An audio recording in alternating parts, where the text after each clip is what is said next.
ಬಂದಿರೋದು next point Neelakanteshwara ದೇವಸ್ಥಾನ. ಮತ್ತು ಇಲ್ಲಿ ಕೆಳಗಡೆ ಹೋಗಿ ಇದ್ರ ಬಗ್ಗೆ ಒಂದು ಸ್ವಲ್ಪ ಹಿಸ್ಟಾರಿಕಲ್ ಬಗ್ಗೆ ಹೇಳಬೇಕು ಅಂತಂದರೆ, ಇದನ್ನು ಅಕ್ಬರನ ರಾಣಿ ಅಂದರೆ ಮೇವಾಡದ ರಾಜಕುಮಾರಿ ಜೋಧಾಬಾಯಿಯವರು ಕಟ್ಟಿಸಿದ್ದಂತೆ. ತುಂಬ ಪುರಾತನವಾಗಿರೋಂಥ ಒಂದು ಟೆಂಪಲ್ಲು. ಮತ್ತು ಇಲ್ಲಿಂದ ನಾವು ಎಷ್ಟು ಹೈಟ್ ಮೇಲಿದೆ ಮಾಂಡವಗಢ ಅನ್ನೋದನ್ನು ನೋಡ್ಬೋದು. ಫುಲ್ ಕೆಳಗಡೆ ಎಲ್ಲ ಭೂಮಿ, ಇಲ್ಲಿ ಮೇಲ್ಗಡೆ ಸುತ್ತಲೂ ಒಂದು ನಡುವೆ ಒಂದು ಸೆಂಟರ್ನಲ್ಲಿ ಒಂದು ಪರ್ವತ ಇದೆ, ಅದ್ರ ಮೇಲೆ ಮಾಂಡವಗಢ ನಿರ್ಮಾಣ ಆಗಿರೋದು.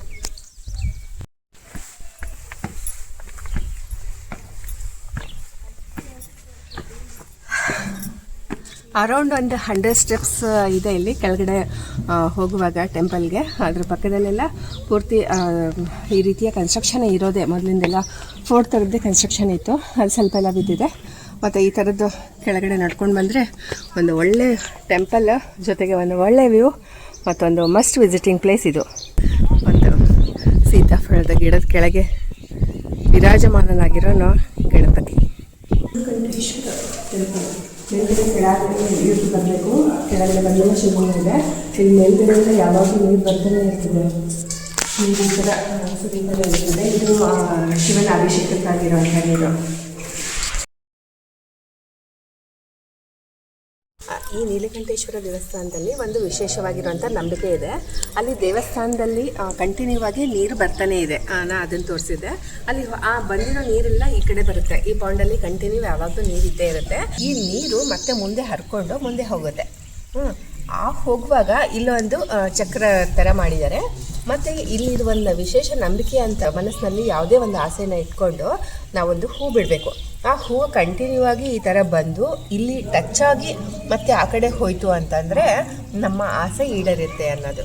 ಈಗ ನೋಡೋಣ, ನಾನು ಒಂದು ಆಸೆ ಇಟ್ಕೊಂಡು ಹೂವನ್ನ ಬಿಡ್ತಾ ಇದ್ದೀನಿ, ಏನಾಗುತ್ತೆ ಅಂತ.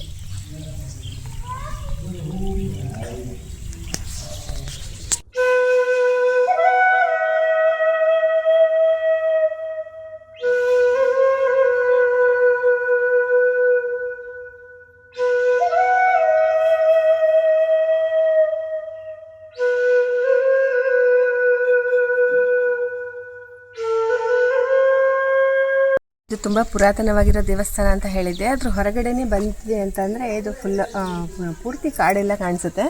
ಇದನ್ನು ಮಳೆಗಾಲದಲ್ಲಿ ನೋಡಿದರೆ ಇನ್ನೂ ಎಂಥ ಅದ್ಭುತವಾಗಿರ್ಬೋದು ಅಲ್ವಾ, ಆ ಥರದ್ದೇ. ಈಗ ನಾನು ಬಂದಿರೋದು ಫೆಬ್ರವರಿ ತಿಂಗಳಿನಲ್ಲಿ ಬಂದಿದ್ದೀನಿ, ಹಾಗಾಗಿ ಸ್ವಲ್ಪ ಅಷ್ಟೊಂದು ಗ್ರೀನ್ ಇಲ್ಲ. ಆದರೆ ಇದು ಪೂರ್ತಿ ಜಂಗಲ್ ಆ ಥರದ್ದು, ಅಂದರೆ ಕಾಡಿನ ಏರಿಯಾನೇ. ಹಾಗಾಗಿ ಇಲ್ಲೆಲ್ಲ ತುಂಬ ಗ್ರೀನ್ರಿ ಇರುತ್ತೆ. ಇದರಲ್ಲಿ ಮಳೆಗಾಲದಲ್ಲಿ ಬಂದಾಗ ಇದು ನಿಜವಾಗ್ಲೂ ಒಂದು ಒಳ್ಳೆ ಹಿಲ್ ಸ್ಟೇಷನ್ ಆಗುತ್ತೆ. ಮತ್ತು ಇಲ್ಲೆಲ್ಲ ಫುಲ್ ಫಾಗಿಂದ ತುಂಬಿರುತ್ತೆ, ಎಲ್ಲ ಕಡೆಗೂ ಗ್ರೀನ್ ಕಾಣಿಸ್ತಾ ಇರುತ್ತೆ. ಮತ್ತು ಇಲ್ಲಿಯ ಮಳೆಗಾಲದ ಬಗ್ಗೆ ಹೇಳಬೇಕು ಅಂದರೆ ತುಂಬ ಏನು ಮಳೆ ಇರಲ್ವಂತೆ. ನಮಗೆ ಹೇಳಿರೋ ಗೈಡ್, ನಾವು ಒಬ್ಬ ಗೈಡ್ನ ತೊಗೊಂಡಿದ್ವಿ. ಅವ್ರು ಹೇಳಿದ ಪ್ರಕಾರ ಸ್ವಲ್ಪ ಮಳೆ ಬರುತ್ತೆ, ಸ್ವಲ್ಪ ಫಾಗ್ ಇರುತ್ತೆ. ಮತ್ತು ಆ ಮೋಡಗಳೆಲ್ಲ ಈ ದೊಡ್ಡದ ಎತ್ತರವಾಗಿರೋ ಪರ್ವತ ಇದು. ಹಾಗಾಗಿ ಏನು ಕ್ಲೌಡ್ಸ್ ಬರುತ್ತೆ ಅದೆಲ್ಲ ಸ್ವಲ್ಪ ಕ್ಲಾಶ್ ಆಗುತ್ತೆ. ಆ ನಂತರ ಸ್ವಲ್ಪ ಮಳೆ ಬರುತ್ತೆ. ಆ ನಂತರ ಆ ಮಳೆ ಬಂದ ತಕ್ಷಣ ಮತ್ತೆ ಎಲ್ಲ ನ್ಯಾಚುರಲ್ ಅಂದರೆ ನಾರ್ಮಲ್ ಆಗಿ ಮತ್ತೆ ಸ್ವಲ್ಪ ಬಿಸಿಲು ಬರುತ್ತೆ. ಆ ಟೈಮಲ್ಲೂ ಕೂಡ ನಾನು ಅಂದ್ಕೊಂಡಿದ್ದೆ ತುಂಬಾ ಮಳೆ ಬರುತ್ತೇನೋ ಅಂತ. ಹಾಗೇನಿರಲ್ಲ, ಮಳೆಗಾಲದಲ್ಲಿ ಬಂದರೆ ತುಂಬಾ ಚೆನ್ನಾಗಿರುತ್ತೆ. ನಾವು ಓಡಾಡಲು ಕೂಡ ಬಹುದು. ಆ್ಯಕ್ಚುಲಿ ಟೈಮ್ ಅಂದರೆ ಮಾನ್ಸೂನಲ್ಲೇ ಬರೋವಂಥದ್ದು, ಆದರೂ ಈಗಲೂ ಇಷ್ಟು ಚೆನ್ನಾಗಿದೆ ಇದು. ಈ ದೇವಸ್ಥಾನದ ಹಿಂದ್ಗಡೆನೆ ಈ ಥರ ಎಲ್ಲ ಇದೆ. ತುಂಬ ಎತ್ತರವಾದ ಗುಡ್ಡದಿಂದಲೇ ಇದು ಪೂರ್ತಿ ನ್ಯಾಚುರಲ್ ಆಗಿರೋಂಥದ್ದೇ. ಇದು ಮಳೆಗಾಲದಲ್ಲಿ ಎಲ್ಲ ಬಂದರೆ ಈ ಥರ ಎಲ್ಲ ಚಿಕ್ಕ ಚಿಕ್ಕ ವಾಟರ್ಫಾಲ್ಗಳೆಲ್ಲ ಬರ್ತಾ ಇರುತ್ತಂತೆ ಈ ಕಡೆ ಸೈಡು. ನೋಡಿದ್ರೆ ಈ ದೇವಸ್ಥಾನ ಎಷ್ಟು ಒಂದು ಪ್ರಕೃತಿ ನಿರ್ಮಿತವಾಗಿರುವಂಥ ದೇವಸ್ಥಾನ ಇದು.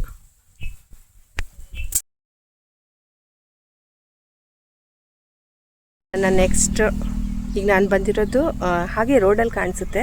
ಇದಕ್ಕೆ ಚೋರ್ ಕೋಟ್ ಅಂತ ಹೇಳ್ತಾರೆ. ಇದಕ್ಕೆ ಕಾರಣ ಅಂತಂದರೆ ರಾಜ ಮಹಾರಾಜರ ಕಾಲದಲ್ಲಿ ಇದು ಕಳ್ಳರನ್ನು ಇಡೋವಂಥ ಅಥವಾ ಕೈದಿಗಳನ್ನು ಇಡೋವಂಥ ಜೈಲಾಗಿತ್ತು. ಬಂದಿರೋದು ಒಂದು ವಿಶ್ವದ ಏಕಮಾತ್ರ ದೇವಸ್ಥಾನ, ಚತುರ್ಭುಜ ಶ್ರೀರಾಮನ ದೇವಸ್ಥಾನ. ಇದು ವಿಶ್ವದಲ್ಲಿ ಇದೊಂದೇ ಅಂತ ಇರೋದು. ಇದು ಮಾಂಡವನಲ್ಲಿದೆ. ಮತ್ತು ಸ್ವಯಂಭೂ ಶ್ರೀರಾಮನ ದೇವಸ್ಥಾನ ಇದು. ಒಳಗಡೆ ಹೋಗೋಣ. ದೇವಸ್ಥಾನದ ಸುತ್ತಲೂ ಕೂಡ ತುಂಬ ಚಿಕ್ಕ ಚಿಕ್ಕ ದೇವಸ್ಥಾನಗಳಿದ್ದಾವೆ ಮತ್ತು ಎತ್ತರವಾಗಿರೋಂಥ ಒಂದು ಶಂಕರನ ಮೂರ್ತಿ ಇದೆ. ಮತ್ತು ಇದ್ರ ಬಗ್ಗೆ ಹೇಳಬೇಕು ಅಂತಂದರೆ, ಈ ದೇವಸ್ಥಾನದ ಬಗ್ಗೆ ಹೇಳಬೇಕು ಅಂದರೆ ಜಗನ್ನಾಥದಾಸ ಸಂತರು ಅಂತ ಒಬ್ಬರಿದ್ದರು. ಅವರ ಕನಸಿನಲ್ಲಿ ಶ್ರೀರಾಮ ಬಂದು, ನಾನು ಮಾಂಡವಗಢನಲ್ಲಿ ಚತುರ್ಭುಜ ಹಸ್ತದಿಂದ ಒಂದು ಭೂಮಿಯ ಕೆಳಗೆ ಇದ್ದೀನಿ, ಸೊ ನನ್ನನ್ನು ಎತ್ತಿ ಪ್ರತಿಷ್ಠಾಪನೆ ಮಾಡು ಅಂತ ಹೇಳಿದ್ರಂತೆ. ಅವರು ಅಲ್ಲಿಂದ ಇಲ್ಲಿ ಮಾಂಡವಗಢಗೆ ಬಂದು ಇಲ್ಲಿಯ ರಾಣಿಗೆ ತಮ್ಮ ಕನಸಿನ ವಿಷಯದ ಬಗ್ಗೆ ಹೇಳ್ತಾರೆ. ಒಂದು ದೊಡ್ಡದಾದ ಒಂದು ವೃಕ್ಷ ಇದೆ, ಅದರ ಕೆಳಗೆ ಭೈರವನ ಮೂರ್ತಿ ಇದೆ, ಅದರ ಕೆಳಗಡೆ ಒಂದು ನೆಲಮಾಳಿಗೆ ಇದೆ. ಆ ನೆಲಮನ ಚತುರ್ಭುಜ ಹಸ್ತದಲ್ಲಿರುವಂತಹ ಶ್ರೀರಾಮನ ಒಂದು ಪ್ರತಿಮೆ ಇದೆ, ಅದನ್ನು ಪ್ರತಿಷ್ಠಾಪನೆ ಮಾಡು ಅಂತ ಹೇಳಿದ್ದಾರೆ ಅಂತ. ಆಗ ಆ ರಾಣಿ ಕೂಡ ದೇವರ ಭಕ್ತಿಯಾಗಿದ್ಲು. ಅವಳು ಅದನ್ನು ಅದರದ್ದೆಲ್ಲ ತೆಗೆಸ್ತಾಳೆ. ಆಗ ಅದ್ರ ಕೆಳಗಡೆ ಒಂದು ನೆಲಮಾಳಿಗೆ ಬಂದು ಆಮೇಲೆ ಅದರಲ್ಲಿ ಶ್ರೀರಾಮಚಂದ್ರ ಉದ್ಭವಿಸಿದ್ದಾನೆ, ಅದನ್ನು ಪ್ರತಿಷ್ಠಾಪನೆ ಮಾಡಿದರು. ಆ ನಂತರ ಬಂದ ಮೊಘಲರ ಕಾಲದಲ್ಲಿ ಇದ್ರ ಮೇಲೆ ಕೂಡ ಅಟ್ಯಾಕ್ ಆಗ್ತಾ ಇತ್ತು. ಆಗ ಇಲ್ಲಿಯ ಸಾಧು ಸಂತರೆಲ್ಲ ಏನು ಮಾಡಿದ್ರು, ಶ್ರೀರಾಮನ ಮೂರ್ತಿಯನ್ನು ಒಯ್ದು ಮುಚ್ಚಿಟ್ರಂತೆ. ಹಾಗಾಗಿ ಆ ಮೂರ್ತಿಯ ಮೇಲೆ ಅಟ್ಯಾಕ್ ಆಗಿಲ್ಲ, ಆದರೆ ದೇವಸ್ಥಾನದ ಮೇಲೆಲ್ಲ ಅಟ್ಯಾಕ್ ಆಗಿತ್ತಂತೆ, ಎಲ್ಲ ಮುರಿದು ಹೋಗಿತ್ತಂತೆ. ಮತ್ತೆ ಅದನ್ನು ನಿರ್ಮಾಣ ಮಾಡಿದ್ದಾರೆ. ದೇವಸ್ಥಾನ ಕೂಡ ತುಂಬ ಚೆನ್ನಾಗಿದೆ. ಸುತ್ತಲೂ ಎಲ್ಲ ಇಳ್ಕೊಳ್ಳೋಕ್ಕೆ ರೂಮ್ಸ್ ಎಲ್ಲ ಇದೆ ಹೊರಗಡೆ. ಆಮೇಲೆ ಇಲ್ಲೆಲ್ಲ ಚಿಕ್ಕ ಚಿಕ್ಕ ದೇವಸ್ಥಾನಗಳಿದ್ದಾವೆ. ಮೇನ್ ಶ್ರೀರಾಮನ ದೇವಸ್ಥಾನ ಅಲ್ಲಿ ಹಿಂದುಗಡೆ ಬಂದರೆ, ನಾನೀಗ ಬಂದಿದ್ದೀನಲ್ಲ, ಇಲ್ಲೊಂದು ಚಿಕ್ಕದಾಗಿರೋ ಒಂದು ಸ್ವಲ್ಪ ಮರ ಗಿಡಗಳನ್ನು ಹಾಕಿ ಒಂದು ಸ್ವಲ್ಪ ಚಿಕ್ಕದಾಗಿರೋ ಗಾರ್ಡನ್ ಮಾಡಿದ್ದಾರೆ. ಅದರಲ್ಲಿ ಸುಂದರವಾಗಿರೋಂಥ ಎತ್ತರವಾಗಿರೋಂಥ ಶಂಕರನ ಮೂರ್ತಿಯನ್ನು ನಿಲ್ಲಿಸಿದ್ದಾರೆ.